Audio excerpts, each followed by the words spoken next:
जी आज हम बात करते हैं difference between I-601A provisional waiver और बिटवीन पिप जो कि पेरोल इन प्लेस का कॉन्सेप्ट बाइडन एडमिनिस्ट्रेशन ने दिया था,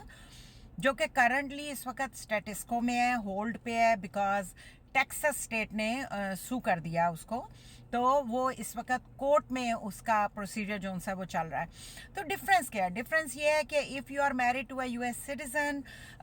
बच्चा यूएस सिटीजन है, बेस्ड ऑन दैट, या आप family members green card holder और यूएस सिटीजन है जो कि क्वालिफाइंग रिलेटिव है आपके, और वो आपके लिए पिटीशन फाइल करते हैं, I-130 पिटीशन फाइल कर सकते हैं, और बेस्ड ऑन दैट आप I-601A प्रोविजनल वेवर लेते हैं और एग्जिट करके यूएस से प्रोविजनल वेवर के अप्रूवल के बाद आप एग्जिट करते हैं अपनी कॉन्सुलेट से, एम्बेसी से जो आपके मुल्क में है यूएस की, वहाँ से स्टैंपिंग लेते हैं अपने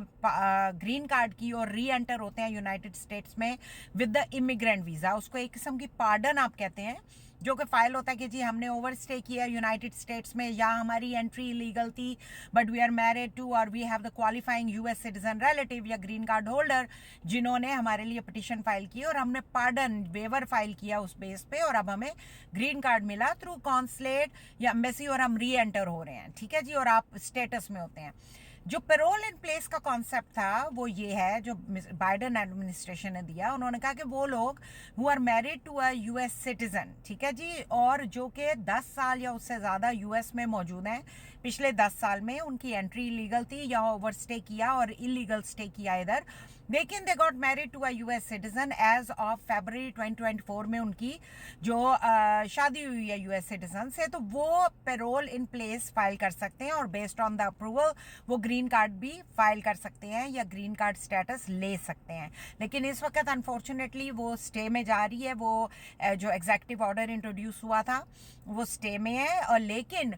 I-601A waiver is still valid, लोग फाइल कर रहे हैं, हमने फाइल किए हुए हैं, प्रोसेस में जा रहे हैं। हमारी लॉ फर्म का 100% रिजल्ट है विद I-601A वेवर के साथ, और लोग जो उनसे हैं वो जाते हैं, पूरी दुनिया से क्लाइंट्स हैं हमारे पास जो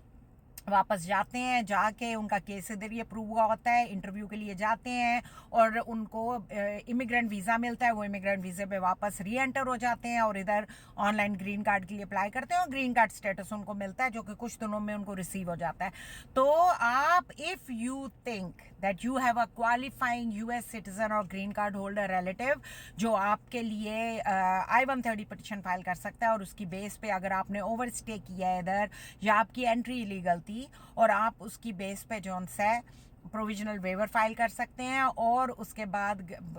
एग्जिट करके री एंट्री करके ग्रीन कार्ड हासिल कर सकते हैं। तो हमें कांटेक्ट कीजिए। अगेन पहले भी मैंने आपको बताया हमारी लॉ फर्म का 100% रिजल्ट है विद प्रोविजनल वेवर्स, और दुनिया में कहीं से भी हो, इंडिया है, पाकिस्तान है, बांग्लादेश है, नॉर्थ अमेरिकन मुल्क हैं, मैक्सिको है, आपका हमारे बोलिविया है, हमारे क्लाइंट्स जो उनसे हैं साउथ अफ्रीका में है, कहीं से भी आप ताल्लुक़ रखते हैं हमारे क्लाइंट्स, कनाडा से हैं, कहीं से भी आपका ताल्लुक़ है, हमारे क्लाइंट्स जो उनसे हैं 100% अप्रूवल है उनका, और वो री एंटर होते हैं 601A वेवर पे। कोई घबराने की ज़रूरत नहीं है। लोग ये कहते हैं कि जी वो पता नहीं क्या होगा अगर हम एग्जिट किए तो वापस कैसे आएंगे, हमें उधर रोक ना लें। ऐसा कुछ नहीं होता है। आपका केस का अप्रूवल भी यूएस में रहते हुए होता है और कोई ऐसी प्रॉब्लम नहीं होती है, अनलेस के कोई केस है या कुछ है तो ज़ाहिर है वो तो पहले ही हम जब आपके केस डायग्नोज करते हैं तो हम फिगर आउट कर लेते हैं कि कोई इशू तो नहीं है इसके साथ। Thank you so much, bye.